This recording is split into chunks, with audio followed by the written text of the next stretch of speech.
আমার আগের ব্লগে তো আপনারা দেখতেই পেলেন যে আমরা কাজিনরা সবাই মিলে সকালবেলা হাঁটতে বের হয়ে যাই এবং সামনে একটা কামরাঙা গাছ পেয়ে যায়, সেখান থেকে আমার কাজিন আমাদের কামরাঙা পেড়ে দেয়।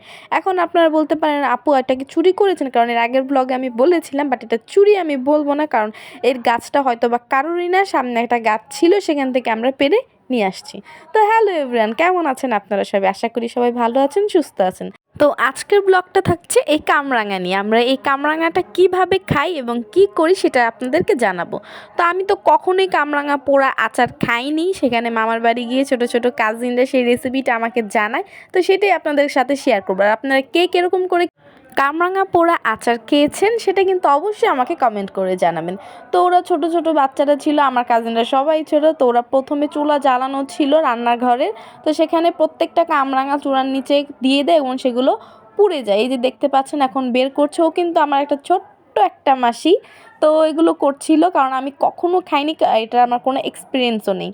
তো এই যে কামরাঙাগুলো পুড়িয়ে নিয়েছিল এবং ভালো করে ধুয়ে নিচ্ছিল, কারণ সেখানে ছাই লেগেছিল, তার জন্য ওরা ভালো করে ধুয়ে নিচ্ছিল। এটা ছিল আমার একটা ছোট্ট মামাতো বোন, সবাই এরকম আমরা বাচ্চা কাচ্চা, মাঝখান দিয়ে আমি একটু বড়। তো এরকম ধোয়া শেষ, এবার মা এগুলো একটু কেটে দিচ্ছিল। এই যে দেখছেন উপরে যে লম্বা চিকনিটা থাকে ওটা কেটে সুন্দর করে স্টার স্টার করে কেটে নিই। এবার লবণ, চিনি, তারপর শুকনা মরিচ পুড়িয়েও নিয়েছিলাম আমরা, সেগুলো দিয়ে মেখে খাই।